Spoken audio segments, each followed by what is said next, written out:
اگر آپ کو میری ویڈیو پسند آئی تو پلیز لائک اور سبسکرائب کر دیجیے گا. میرا نام محمد نوفل صفوان، بلانگس ٹو سن نوفلز اکیڈمی. اور یہ جو پریزنٹیشن ہے میری پاکستان افیئرز CSS کے اسٹوڈنٹس کے لیے خصوصاً اور عام طور پہ کسی بھی شخص کے لیے انفارمیٹیو ویڈیو ہونے والی ہے.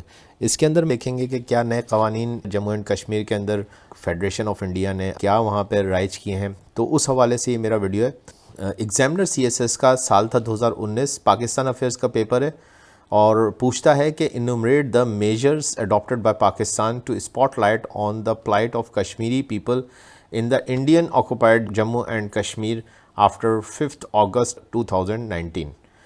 اب بیسیکلی اس کے اندر اس نے بولا ہے کہ انومریٹ کیجئے، گنتی کیجئے ان اقدامات کو، وہ اسٹیپس، وہ میجرز جو کہ پاکستان نے اڈاپٹ کیے ہیں تاکہ وہ اس مسئلے کو، جو کشمیر کا مسئلہ ہے، کشمیر کے عوام کی جو بدقسمتی ہے، اس کو پاکستانی گورنمنٹ کس طرح سے ہائی لائٹ کر رہی ہے دنیا کے سامنے.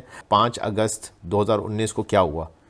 تو 5 اگست 2019 کو ہوا یہ کہ انڈین گورنمنٹ نے ایک پریزیڈنشل آرڈیننس لے کے آئی اور پریزیڈنشل آرڈیننس کے ذریعے سے 370 نمبر کا آرٹیکل اور 35A نمبر کا آرٹیکل اس کو جو ہے ریووک کر دیا، یعنی کہ آپ اس کو کہہ لیجیے رد کر دیا یا کینسل کر دیا. ٹھیک ہے جی. ان آرٹیکلز کا جو اسپرٹ ہے وہ یہ ہے کہ ان کو رد نہیں کیا جا سکتا، ان کو ہٹایا نہیں جا سکتا.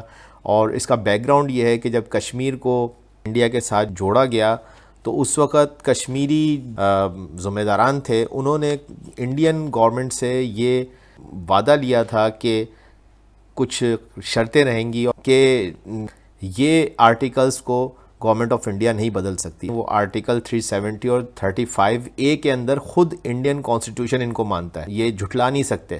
لیکن بنا کسی وجہ کے، صرف اس وجہ سے کہ گورنمنٹ آف انڈیا اپنے کانسٹیٹیوشن کو بدل سکتی ہے، یہ آرٹیکلز کو گورنمنٹ آف انڈیا نہیں بدل سکتی. اور اگر اس کو بدلنا ہی تھا تو کم از کم اول تو اس کو نہیں بدل سکتی، لیکن اگر اس کو بدلنا تھا تو اسمبلی کے اندر، جو ان کی نیشنل اسمبلی ہے، اس کے اندر لے کے جاتے اور اس میں یہ ووٹنگ کراتے اور ووٹنگ کے ذریعے سے لے کے آتے تو شاید اس کی تھوڑی بہت ورتھ ہوتی کہ لگتا کہ پورا انڈیا اس بات پہ کنونس ہے.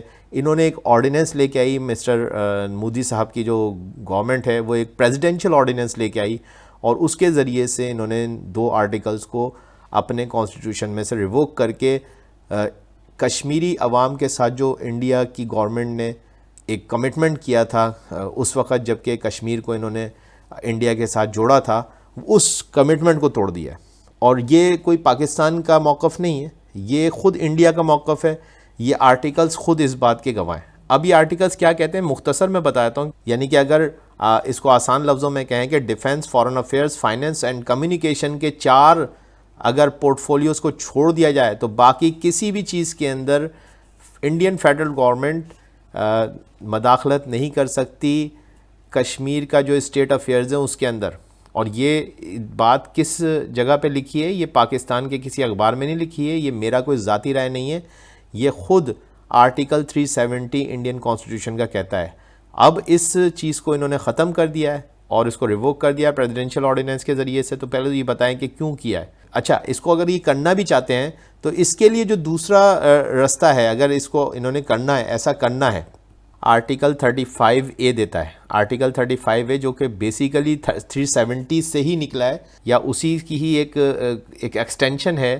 1954 میں پریزیڈنشل آرڈیننس کے ذریعے سے اس کو باقاعدہ شامل کیا گیا. یہ آرٹیکل 370 سے ہی جڑا ہوا ہے اور آسان لفظوں میں کشمیر میں کوئی غیر کشمیری پراپرٹی نہیں لے سکتا. ایک تو یہ بات ہے کہ کشمیر کے اندر کوئی غیر کشمیری کوئی پراپرٹی نہیں لے سکتا. اس کے علاوہ یہ ہے کہ جو بھی اگر کوئی آپ کو بھارتی کانسٹیٹیوشن کے اندر کوئی امینڈمنٹ کرنی ہے کشمیر سے متعلق تو وہ کشمیریوں کی رائے کے بغیر نہیں ہوگی. تو اب آپ بتائیے کہ اس میں کشمیریوں کی رائے شامل تھی جب آپ نے ان دونوں آرٹیکلز کو رد کیا، ریووک کیا پریزیڈنشیل آرڈیننس کے ذریعے سے. سال تھا 2019. تو جب آپ نے 5 اگست 2019 کو ایسا کیا تو کیا آپ سمجھتے ہیں کہ آپ نے کشمیریوں سے اس بات کی اجازت لی؟ اگر آپ ایک ڈیموکریٹک کنٹری اپنے آپ کو مانتے ہیں تو آپ کو چاہیے تھا کہ پہلے کشمیریوں سے اس بات کی اجازت لیتے، اس کے بعد بھلے آپ کانسٹیٹیوشن کے اندر تبدیلی کرتے تو شاید یہ بہت زیادہ جو ہے جسٹیفائڈ ہوتا. اس حوالے سے گورنمنٹ آف پاکستان نے اعلان کیا کہ یہ جو ریووک کیا 370 اور 35A کو، یہ basically regional piece and security کو ڈسٹرائے کرے گا. نمبر 2 یہ کہ گورنمنٹ آف پاکستان نے اس موو کو جو ہے وہ اقوام متحدہ یونائٹڈ نیشنز کی جو ریزولوشنز ہیں ان کی خلاف ورزی جو ہے قرار دیا. تو یہ بیسیکلی گورنمنٹ آف پاکستان کی طرف سے جو ہے میجرز ہیں جو کہ گورنمنٹ آف پاکستان نے اپنا موقف دیا ہے کہ ہم ان چیزوں کو, اس ایکٹیویٹی کو جو ہے وہ اللیگل قرار دیتے ہیں. 370 کا جو ریووک کیا ہے یہ ایک اللیگل ایکٹیویٹی ہے, یہ کانسٹیٹیوشن میں سے اس کو نہیں ہٹایا جا سکتا, کیونکہ بھارتی قوانین کے مطابق, بھارتی آئین کے مطابق اگر بھارت کی آئین کے اندر کوئی تبدیلی کرنی ہے کشمیر سے متعلق تو اس کے لیے کشمیری لوگوں سے پہلے اجازت لینی ہوگی. تو یہ میری پریزنٹیشن تھی. آئی ہوپ کہ آپ کے لیے پریزنٹیشن بینیفیشل رہی ہوگی. Thank you very much.